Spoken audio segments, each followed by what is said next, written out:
Terima kasih Anda masih bersama kami di MNC News Now. Pemirsa, kita lanjutkan dialog kita bersama dengan Firman Wijaya, pakar hukum pidana, dan juga Yonatan Baskoro, kuasa hukum keluarga Brigadir almarhum Yosua. Saya ke Mas Yonatan terlebih dahulu. Mas, kalau menurut kuasa hukum Agus Nurpatria ini kan mengatakan hanya lakukan perintah Sambo, dan juga Hendra dan juga Agus ini tidak terbukti langgar UU ITE. Tanggapan Anda, Yonatan?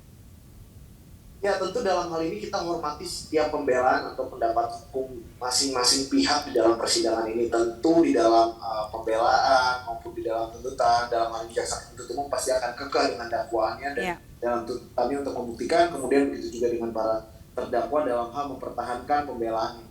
Tetapi yang saya lihat di sini, kami masih optimis dengan penegakan hukum di Republik ini, terutama majelis hakim dalam melihat kasus ini secara menyeluruh, secara utuh. Jadi bagaimana yang seperti tadi saya sampaikan, keterlibatannya itu seperti apa, kemudian harus diberikan efek jera yang seperti apa melalui vonis hakim. Karena ini menurut saya adalah momentum yang penting bagi institusi kita untuk berbenah, dan seluruh masyarakat Indonesia juga sedang menyoroti perkara ini, meskipun di dalam kasus obstruction of justice tidak tenar kasus 340, tetapi dalam hal ini merupakan suatu rangkaian, hanya beda klaster saja dari tahap perencanaan, eksekusi maupun rekayasa. Ini kan merupakan suatu kesatuan peristiwa yang tidak terpisahkan, sehingga dalam penanganan perkara ini pun kami berharap keadilan itu ada di dalam setiap klaster, di dalam setiap runtutan peristiwa, tidak ada yang terpisah, dan menganggap ini sebagai satu kesatuan. Jadi dalam hal ini yang mau saya sampaikan adalah di dalam kasus obstruction of justice ini tentu menentukan arah bagaimana keadilan di Republik ini bisa kita dapatkan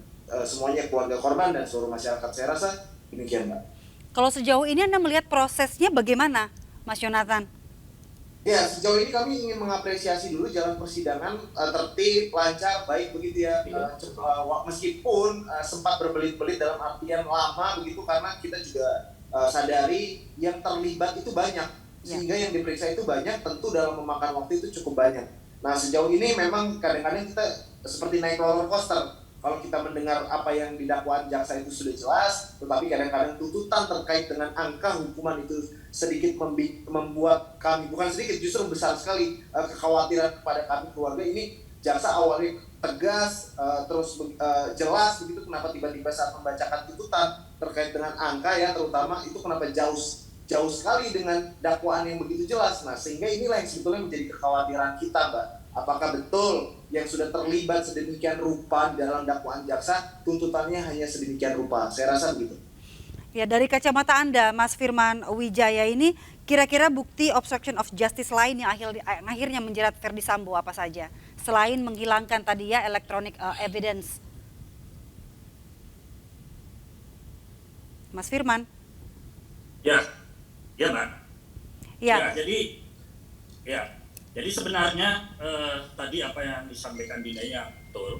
Karena menurut saya sebenarnya dalam delik obstruction of justice itu ada 3 tahapan yang bisa diukur. Ada nggak tahapan foreman, intention atau niat itu? Kemudian niat itu diwujudkan nggak di dalam permulaan pelaksanaan dalam bentuk tindakan-tindakan persiapan. Misalnya dia menggeser atau merubah, ya. Tindakan mengambil CCTV kemudian dia merubah isinya itu apakah hanya tindakan yang di luar dari kewenangan hukum atau tindakan perbuatan melawan hukum? Ini pertanyaan pertama. Nah, saya melihatnya sebenarnya ya wujud niatnya itu ketika ada tindakan fisik mengambil CCTV itu atau DVD itu, dan kemudian ada tindakan lanjutan, tidak hanya berhenti di situ. Ada tindakan merubah, ya, kemudian mengganti, ya. Ini yang saya katakan ada tindakan material yang diwujudkan dalam pelaksanaan, ya, pengambilan DVD itu, penggantian DVD. Pada aspek itu sebenarnya secara faktual kata orang hukum itu sudah voltoid, sudah selesai, ya. Tindakan obstruction itu sebenarnya sudah selesai. Kalau ada yang mengatakan, oh itu kan tidak ada kaitannya dengan misalnya niat untuk merubah isi. Nah, pertanyaannya kemudian, ya, kata obstruction of justice itu apakah hanya aspek merubah isinya? Tidakkah juga ada rangkaian tindakan perannya atau tindakan setelahnya?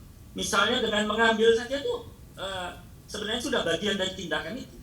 Nah, hanya tinggal diukur apakah ini niat yang baik, intention, ya, ataukah dia niat yang tidak baik. Dan tadi disampaikan Dinda juga, apakah diwujudkan dalam tindakan faktual lainnya? Misalnya dia kemudian melakukan perubahan. Pertanyaannya apa motif merubah DPD itu? Ini untuk kepentingan apa? Ya, untuk kepentingan lawful activity, tindakan hukum, atau unlawfully activity, tindakan melanggar hukum tadi.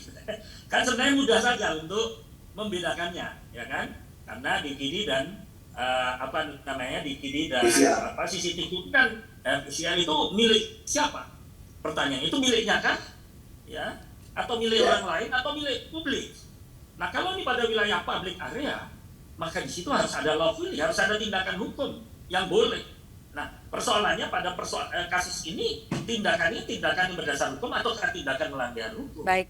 Kan sebenarnya sederhana saja membacanya. Bagi saya jelas kalau ini tujuannya untuk berakibat pada gangguan proses peradilan.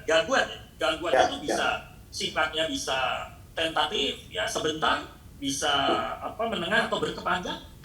Dan tujuan akhirnya ada nggak kaitannya dengan upaya untuk pending judicial process, ya, termasuk dalam hal ini menghilangkan barang bukti misalnya. Maka ketentuan-ketentuan pasal 21 dan saudara-saudaranya itu, ya, yang dianggap dalam sistem hukum peradilan di Indonesia itulah obstruction of justice, begitu. Sudah tepat belum menurut Anda, Pak Firman? Sudah tepat belum tuntutan terhadap Sambo CS ini di perkara obstruction of justice ini? Singkat saja, Pak. Ya memang aspek dominus litis itu kewenangan Pak Jaksa. Tapi pertanyaannya, kalau kemudian hal-hal semacam ini dibenarkan, kemudian diberikan tuntutan ringan, bukankah ini akan menjadi presiden buruk? Orang suatu saat kalau akan berhadapan dengan kasus hukum, ya sudah CCTV diambil saja, ya kemudian dihilangkan, ya atau dirubah isinya dan sebagainya. Nah, tindakan semacam ini kan kalau secara kualifikasi hukum, apalagi dikaitkan dengan jabatan, kaitan dengan delik jabatan, bisa diperberat sebenarnya sanksinya. Jadi tuntutannya tidak logis dengan pemberatan yang ada di dalam kaitan dengan jabatan seseorang yang melakukan pelanggaran hukum. Yang tadi disampaikan oleh Dinda, ya toh, kalau itu dalam kaitan jabatan tertentu, maka hukumannya bisa ditambah seperti itu, ya kan? Betul. Kalau tadi maksudnya itu. Ya. Baik, terima kasih. Baik, terima kasih Yonatan. Ya. Sudah selesai sebenarnya. Mohon maaf ini atas keterbatasan waktu, Pak Firman dan juga Mas Yonatan Baskoro. Terima kasih atas insight dan juga penjelasan dari Anda berdua. Selamat, ya. Terima kasih banyak. Salam sukses selalu dan sehat untuk Anda berdua.